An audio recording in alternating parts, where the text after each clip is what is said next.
Hello everyone. हमारी बात चल रही थी इलेक्ट्रोफिलिक सब्स्टिट्यूशन रिएक्शन पे। तो आज हम लोग रिंग एक्टिवेशन और डीएक्टिवेशन जो चल रहा था उसका एप्लीकेशन देखेंगे। चलिए, एनसीईआरटी में आपका क्वेश्चन नंबर दिया है एक्सरसाइज में 13.13, जिसमें कि बेंजीन को कन्वर्ट करना है आपको पैरा नाइट्रो ब्रोमो बेंजीन पहला, और दूसरा क्या है, बेंजीन को कन्वर्ट करना है मेटा नाइट्रो क्लोरो बेंजीन दूसरा, तीसरा क्या है, बेंजीन को कन्वर्ट करना है पैरा नाइट्रो टॉलून में।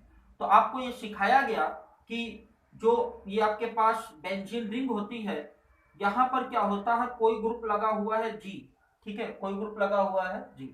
इसकी दो कंडीशन जी क्या हो सकता है, इट में बी रिंग एक्टिवेटर, ये क्या हो सकता है, रिंग को एक्टिवेट करने वाला हो सकता है, या तो क्या हो सकता है, दैट में बी डी एक्टिवेटर, क्या हो सकता है, डी एक्टिवेटर।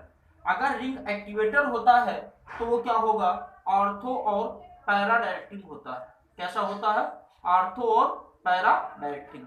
लेकिन डीएक्टिवेटर क्या होगा, that will be the Meta directing होता है। क्या होता है, मेटा डायरेक्टिंग। लेकिन एक बात ध्यान रखिएगा, जब आप बात करते हो हैलोजेंस की, क्लोरीन ब्रोमीन, तो यहां पर क्या होता है, रिंग एक्टिवेटर ना होकर रिंग डीएक्टिवेटर होता है, लेकिन फिर भी वो आर्थो और पैरा डायरेक्टिंग होता है। ये क्वेश्चन आपका क्लास 12th में पूछा गया है। तो अभी आप जनरली याद रखें कि हैलोजन जो होते हैं ये रिंग एक्टिवेटर नहीं होते हैं, they are ring deactivator, but they are ortho and para directing. ठीक है, तो यहां पर अभी हम बात करेंगे आपसे कि बेंजीन को कन्वर्ट कराना है किसमें, पैरा नाइट्रोब्रोमो बेंजीन में। तो थोड़ा इस बात को समझें, हमें क्या करना है, ये बेंजीन लेना है। बेंजीन में हमको पैरा पोजीशन पर क्या लगाना है, नाइट्रो या ब्रोमो की कंडीशन क्या होना चाहिए, एक दूसरे से पैरा पर होनी चाहिए। तो हम क्या करेंगे, अगर पैरा चाहिए तो आप ऑर्थो पैरा डायरेक्टिंग वाले ग्रुप लगाइए। अगर आपको मेटा चाहिए तो पहले क्या करेंगे, मेटा डायरेक्टिंग वाले ग्रुप लगाएंगे। और मेटा डायरेक्टिंग में कौन होता है, NO2 होता है, मतलब आप नाइट्रेशन कराएंगे तो NO2 लगेगा। दूसरी कंडीशन, अगर ऑर्थो या पैरा चाहिए तो यहां पर पहले क्या कराते हैं, हेलोजिनेशन करवाते हैं। क्या करवाते हैं बेटा, हेलोजिनेशन करवाते हैं। अब क्वेश्चन कहा गया है बेंजीन से पैरा नाइट्रो ब्रोमो बेंजीन, तो आप क्या करेंगे, बेंजीन का पहले आप क्या कराएंगे, ब्रोमिनेशन कराएंगे। क्या कराएंगे, ब्रोमिनेशन कराएंगे। एनहाइड्रस FeBr3 ले लिया, तो ये क्या बनेगा, दैट बिकम द, ये क्या बना लेगा, that form the bromo benzene. अब यहां पर देखें, ब्रोमीन क्या होता है, दैट इज रिंग डीएक्टिवेटर होता है, लेकिन फिर भी ये आर्थो पैरा डायरेक्टिंग होता है, उसको हम बाद में बताएंगे आपसे। अब यहां पर आप क्या करेंगे, कंसंट्रेट HNO3 और क्या यूज करेंगे, कंसंट्रेट H2SO4। तो ऐसी कंडीशन में क्या मिलेगा आपको, ये तो ब्रोमीन है और पैरा पर क्या लगेगा, NO2 लगेगा। क्या लगेगा बेटा, पैरा पर NO2 लगता है।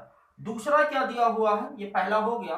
दूसरा क्या दिया है, आपको अगर मेटा चाहिए तो मेटा के लिए आप क्या करेंगे, रिंग डीएक्टिवेटर लगाते हैं। रिंग डीएक्टिवेटर जब लगाना चाहते हैं NO2 ग्रुप, तो वहां पर क्या करवाना पड़ेगा, वहां पर हमें नाइट्रेशन कराना पड़ेगा।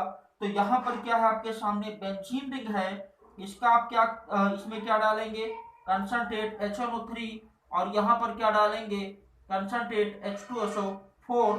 तो ऐसी कंडीशन में आपको क्या मिलता है, यहां पर NO2 ग्रुप लगेगा। क्या लगेगा बेटा, NO2।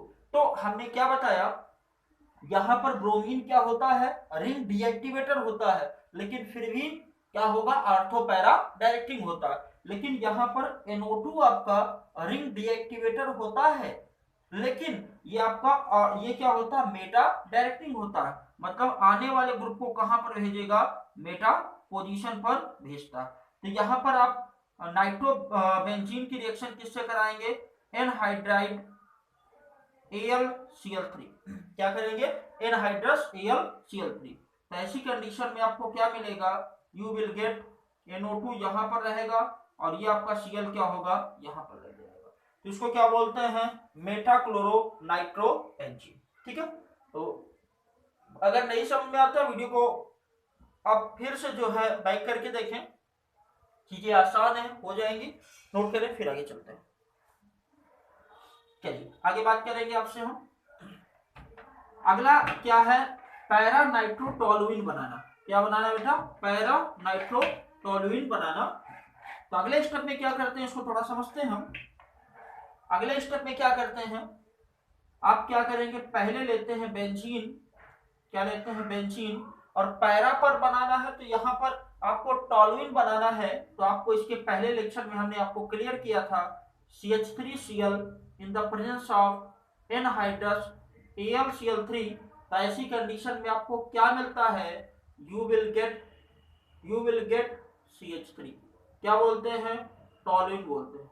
क्या बोलते हैं, टोलुइन कहते हैं। अब यहां पर क्या होगा, concentrate HNO3 and concentrate H2SO4।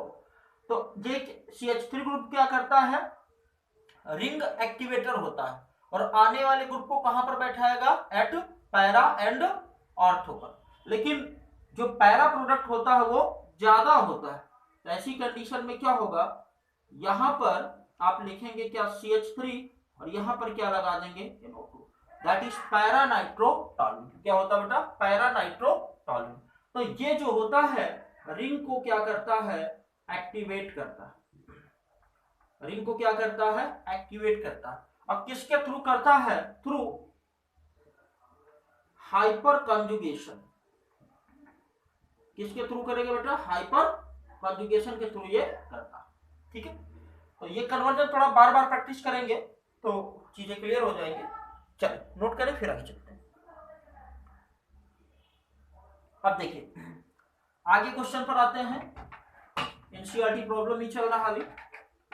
अगला क्वेश्चन जो दिया हुआ है, क्वेश्चन दिया हुआ है कि आपको ये है 13.22, कहा गया है क्लोरोबेंजीन, सीधे हम स्ट्रक्चर बनाते हैं। ये क्या दिया है, क्लोरोबेंजीन। दूसरा क्या दिया है, 2,4 डाइनाइट्रोक्लोरोबेंजीन। तो यहां पर क्या करेंगे, दूसरा जो बनेगा क्लोरोबेंजीन तो होगा Cl, और 2,4 डाइनाइट्रो, ठीक है, 2,4 डाइनाइट्रो क्लोरोबेंजीन। फिर इसके बाद क्या आ जाता है, पैरा नाइट्रोक्लोरोबेंजीन। अगला क्या बेटा, यहां पर समझते हैं, ये Cl लगेगा और ये क्या लगेगा, NO2। अब यहां पर कहा गया है कि कोई इलेक्ट्रोफाइल आता है, इस पर अटैक करता है, तो किस ऑर्डर में अटैक करेगा, मतलब किस पर पहले अटैक करेगा। तो आपको पता है जो बेंजीन और इसके डेरिवेटिव होते हैं, they gives the electrophilic substitution reaction. और इलेक्ट्रोफिलिक सब्स्टिट्यूशन रिएक्शन आपकी कौन कौन सी होती हैं, हेलोजिनेशन होता है, नाइट्रेशन होता है, फ्रीडल-क्राफ्ट रिएक्शन होता है, सल्फोनेशन होता है। तो ये क्या होती है, these are the electrophilic substitution reaction. अगर आपसे कहा जाए नाइट्रेशन रिएक्शन का ऑर्डर बताइए, तो जो नाइट्रेशन रिएक्शन का ऑर्डर होगा वही फ्रीडल-क्राफ्ट रिएक्शन, वही क्या होगा आपका हेलोजिनेशन, वही क्या होगा सल्फोनेशन। कहने का मतलब ये हुआ, आपसे इलेक्ट्रोफिलिक सब्स्टिट्यूशन रिएक्शन का ऑर्डर पूछा जा रहा है कि ये कंपाउंड किस ऑर्डर में इलेक्ट्रोफिलिक सब्स्टिट्यूशन रिएक्शन देते हैं। आप समझिए यहां पर होता क्या है, NO2 ग्रुप जो होता है वो रिंग को डीएक्टिवेट कर देता है। NO2 ग्रुप रिंग को डीएक्टिवेट कर देता है, मतलब जो इलेक्ट्रोफाइल है जब आएगा वहां पर किसी रिंग के पास, किसी रिंग मतलब बेंजीन के पास, तो उस बेंजीन के पास इलेक्ट्रॉन की अधिकता होनी चाहिए। क्यों, क्योंकि इलेक्ट्रोफाइल क्या है, इलेक्ट्रॉन डिफिशिएंट है। जब वो बेंजीन के पास आएगा या बेंजीन के डेरिवेटिव के पास आएगा, तो बेंजीन के डेरिवेटिव के पास इलेक्ट्रॉन की अधिकता होनी चाहिए। लेकिन यहां पर NO2 क्या होता है, NO2 आपका रिंग डीएक्टिवेटर होता है, मतलब इलेक्ट्रोफिलिक सब्स्टिट्यूशन रिएक्शन ज्यादा अच्छी नहीं होगी। तो ज्यादा अच्छी कहां पर होगी, जहां पर इलेक्ट्रॉन डेंसिटी ज्यादा होगी। तो यहां पर देखेंगे सबसे थर्ड नंबर पे ये आएगा, ठीक है, क्योंकि दो नाइट्रो लगे हैं, और दो नाइट्रो लगे हैं, इलेक्ट्रॉन डेंसिटी को डाउन करेंगे, कम करेंगे, और ये आएगा दूसरे नंबर पे, और ये क्या आ जाएगा, that comes the on the first number. फिर इसके बाद अगला क्वेश्चन देखते हैं, ये तो फर्स्ट हो गया। दूसरा क्वेश्चन जो कहा गया है, दूसरा क्वेश्चन में एक दिया गया है टॉलुइन दिया गया है, क्या बेटा, टॉलुइन दिया गया है। और फिर इसके बाद क्या है, अगला जो दिया गया है पैरा नाइट्रोटॉलुइन दिया गया है, यहां पर CH3 है, यहां पर NO2 है। फिर क्या है, डाई नाइट्रो दिया, क्या दिया बेटा, डाई नाइट्रो। तो यहां पर क्या हो जाएगा NO2 और यहां पर क्या हो जाएगा, मतलब 1,4 डाई नाइट्रो बेंजीन दिया है। इसको अरेंज करना है according to electrophilic substitution reaction. तो इलेक्ट्रोफिलिक सब्स्टिट्यूशन रिएक्शन के अकॉर्डिंग जब अरेंज करेंगे, हमने आपसे बताया NO2 ग्रुप क्या करते हैं, इलेक्ट्रोफिलिक सब्स्टिट्यूशन रिएक्शन को घटा देते हैं, कम कर देते हैं। क्यों, क्योंकि दे आर रिंग डीएक्टिवेटर। तो पहले नंबर पर कौन होगा, ये होगा फर्स्ट, दूसरे नंबर पे क्या होगा सेकंड, तीसरे नंबर पे क्या होगा, मतलब they are already in the order, ये हर ऑलरेडी ऑर्डर में दिए गए हैं। तो इलेक्ट्रोफिलिक सब्स्टिट्यूशन रिएक्शन इसमें ज्यादा होगा, फिर इसके बाद इसमें थोड़ा सा कम होगा, और इसमें क्या होगा, सबसे कम होता है। ठीक है, अब इसके बाद आते हैं, नोट करें फिर आगे बात करते हैं। चलिए अगला क्वेश्चन दिया है 13.23, 13.22 है, अगला दिया 13.23। इसमें कहा गया है बेंजीन, डाइनाइट्रोबेंजीन और टॉलुइन को आप बताइए कौन सा नाइट्रेशन बहुत ही आसानी से देगा और क्यों। तो यहां पर पहला दिया हुआ है क्या, दैट इज द बेंजीन दिया, क्या दिया बेटा, बेंजीन दिया है। दूसरा क्या दिया हुआ है, सेकंड जो दिया हुआ है वो क्या है आपका, दैट इज द टॉलुइन दिया, क्या दिया है, टॉलुइन। फिर इसके बाद क्या है अगला, अगला है मेटा डाई नाइट्रोबेंजीन। तो यहां पर क्या हो जाएगा NO2 और ये भी आपका क्या है, दैट इज NO2। ठीक है, तो यहां पर हम लोग क्या समझते हैं, पूछा गया है सबसे ज्यादा नाइट्रेशन रिएक्शन कौन देगा और क्यों देगा। तो यहां पर हम लोग इसको क्या करते हैं, ऑर्डर से भी अरेंज कर लेते हैं। तो होता क्या है, हमने क्या बताया, जो रिंग एक्टिवेटर होते हैं वो इलेक्ट्रोफिलिक सब्स्टिट्यूशन रिएक्शन ज्यादा बढ़िया देते हैं, और इलेक्ट्रोफिलिक सब्स्टिट्यूशन रिएक्शन का एग्जाम्पल ही है क्या, नाइट्रेशन रिएक्शन। तो रिंग एक्टिवेटर जिसमें लगा होगा वो बढ़िया रिएक्शन देगा, और जिसमें डीएक्टिवेटिंग ग्रुप लगा होगा वो उतना खराब रिएक्शन देगा। तो पहले नंबर पर कौन होगा नाइट्रेशन रिएक्शन देने में, टॉलुइन होगा। दूसरे नंबर पर कौन आएगा, बेंजीन आएगा, क्या आएगा बेटा, बेंजीन आएगा। तीसरे नंबर पर क्या आएगा आपका, that will be the 1,3 dinitro benzene. तो this is the order of the क्या, नाइट्रेशन रिएक्शन, ये नाइट्रेशन रिएक्शन देने का ऑर्डर होता है। तो यहां से कुछ इंपॉर्टेंट बातें हमने डिस्कस की हैं, तो इनको आप नोट करें, फिर आगे हम बात करते हैं।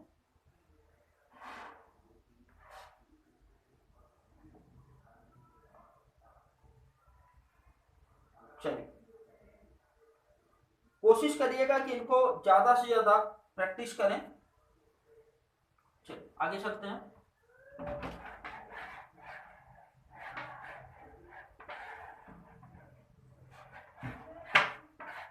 अगला क्वेश्चन जो दिया गया है उसको समझते हैं। क्वेश्चन दिया है 13.14, ये चैप्टर, ये हाइड्रोकार्बन आपका क्लास 11th एनसीईआरटी चल रहा है। क्वेश्चन कहा गया है कि आपको इसमें फाइंड आउट करना है 1 डिग्री 2 डिग्री 3 डिग्री कार्बन पता करना है। ये क्या है CH3, ये क्या है CH2, इसके बाद क्या है CH3 का इधर क्या लगा देंगे ट्वाइस, और इधर क्या बेटा C है। फिर इसके बाद क्या हो जाएगा CH2, फिर CH, फिर CH3 का क्या है ट्वाइस। तो इसको थोड़ा एक्सपेंड कर लीजिए आप, तो क्या बनेगा CH3, CH2, फिर C, ऊपर नीचे क्या लगा दे CH3, उधर क्या लगा दे CH3, फिर क्या हो जाएगा CH2, फिर हो जाएगा CH, फिर इधर क्या है CH3, फिर क्या है CH3। इसमें आपको फाइंड आउट करना है 1 डिग्री कार्बन कौन है, 2 डिग्री कार्बन कौन है, 3 डिग्री कार्बन कौन है। तो 1 डिग्री कार्बन का मतलब जो अदर एक ही कार्बन से जुड़ा हो वो 1 डिग्री कार्बन होता है। जो कार्बन दो साइड से या दो तरफ से कार्बन से जुड़ा हो वो 2 डिग्री होता है, और वो कार्बन जो तीनों साइड से जुड़ा होता है वो 3 डिग्री होता है। तो यहां पर देखते हैं ये किससे जुड़ा है, केवल एक ही साइड जुड़ा है, दैट इज 1 डिग्री। ये वाला इधर भी जुड़ा है, इधर भी जुड़ा है, ये क्या हो जाएगा बेटा, दैट इज 2 डिग्री हो जाएगा। ये कितना होगा, दैट विल बी 1 डिग्री। ये कितना होगा, that will be the 1 degree. ये जो हो जाएगा आपका 2 डिग्री होगा, इधर भी जुड़ा इधर भी जुड़ा। ये जो आपका है दैट इज 3 डिग्री, इधर भी जुड़ा इधर भी जुड़ा इधर भी जुड़ा, ठीक है, 3 साइड से जुड़ा। ये कितना होगा, 1 डिग्री होगा। फिर इसके बाद क्या होगा, that will be the also 1 degree carbon. क्या होगा बेटा, 1 डिग्री कार्बन, ठीक है। ये क्या हो जाएगा, that will be the 4 degree carbon. तो इस तरह से हमने देखा कि किस तरह से हम कार्बन को क्लासिफाई कर सकते हैं, ठीक है, कार्बन को कैसे क्लासिफाई कर सकते हैं, इस चीज को हमने देखा, ठीक है। अब इसके बाद अगला क्वेश्चन जो दिया हुआ है इस पर आते हैं, दैट इज 13.15। क्या है, 13.15 क्वेश्चन कहा गया है, what effect does branching of an alkane on its boiling point. Boiling point पर एल्केन्स की ब्रांचिंग का क्या फर्क पड़ेगा। तो यहां पर समझिए, जो बॉइलिंग पॉइंट होता है पहला directly proportional to molar mass, जितना ज्यादा मोलर मास होगा उतना ज्यादा बॉइलिंग पॉइंट होगा। अगर दो कंपाउंड्स का मोलर मास सेम होता है तो वहां हम लोग ब्रांचिंग पता करते हैं। क्या पता करते हैं, ब्रांचिंग। तो अगला जो हो जाएगा बॉइलिंग पॉइंट, ये हो जाएगा इनवर्सली प्रोपोर्शनल टू, क्या हो जाएगा बेटा, ब्रांचिंग। मतलब ब्रांचिंग जितनी ज्यादा होगी बॉइलिंग पॉइंट उतना कम होगा, ब्रांचिंग जितनी ज्यादा होगी बॉइलिंग पॉइंट उतना कम होगा। और ये अगला दिया है boiling point directly proportional to molar mass. अब यहां पर हम ले लेते हैं एक कंपाउंड, वो क्या है आपका C5H12, क्या है, पेंटेन। पेंटेन के हम स्ट्रक्चर ड्रॉ करते हैं, कितने पॉसिबल स्ट्रक्चर हो सकते हैं। तो पहले क्या बनेगा, CH3 CH2 CH2 और CH2, और ये क्या है, CH3। तो ये जो दिया हुआ है दैट इज N पेंटेन, क्या बोलते हैं, N पेंटेन, ठीक है। अब अगला जो बनाएंगे उसमें क्या करेंगे, टोटल कितने कार्बन है, 5, 5 में से एक कम करो, कितना बचा, 4। तो आप क्या करते हो, 4 कार्बन को आप इस तरह से बिछा दो, ठीक है। और जो एक कार्बन बचा है उसे सेकंड नंबर पर बैठाओ, कहां पर, सेकंड नंबर पे। तो इसको हम क्या बोलते हैं, दैट इज आइसोपेंटेन कहते हैं। क्या बोलते हैं बेटा, आइसोपेंटेन। अब अगली कंडीशन क्या करेंगे, टोटल कितने कार्बन है, 5, 5 में से क्या करो, 2 कम करो आपकी। तो यहां पर क्या करेंगे, 5 में से 2 कम कर दिया, 3 बचे। तो यहां पर 3 कार्बन को हमने रखा, जो 2 कार्बन बचे हुए हैं उसको आप क्या करेंगे, ऊपर और नीचे बैठा देंगे। तो ये क्या कहलाता है, दैट इज नियोपेंटेन। क्या होगा बेटा, दैट इज नियोपेंटेन, ठीक है। अब क्या करेंगे आप, यहां पर देखें ब्रांचिंग सबसे कम है, यहां ब्रांचिंग बहुत ज्यादा है, यहां ब्रांचिंग बहुत ज्यादा है। तो सबसे कम बॉइलिंग पॉइंट नियोपेंटेन का होगा, सबसे ज्यादा बॉइलिंग पॉइंट एन पेंटेन का होता, ठीक है। तो यहां पर ऑर्डर ऑफ बॉइलिंग पॉइंट क्या होगा, ये फर्स्ट, ये क्या है, सेकंड, ये क्या है। जैसे जैसे ब्रांचिंग बढ़ेगी वैसे वैसे क्या होगा, बॉइलिंग पॉइंट कम होता चला जाएगा। सरफेस एरिया यहाँ पर प्रॉब्लम करता है, तो इस चीज को हमें ध्यान रखना। तो यहाँ पर हमने कुछ एनसीईआरटी प्रॉब्लम सॉल्व किया, तो आप इनकी प्रैक्टिस करें ज्यादा से ज्यादा, और जहां पर भी आपको डाउट होता, प्रॉब्लम होता, आप बताएं। चैनल को सब्सक्राइब करें, शेयर करें, और ये हमें मोटिवेट करता है। तो कोशिश करें कि ज्यादा से ज्यादा चैनल को लाइक करें, सब्सक्राइब करें एंड शेयर करें। तो आज इतना ही करते हैं, ओके, थैंक यू बेटा।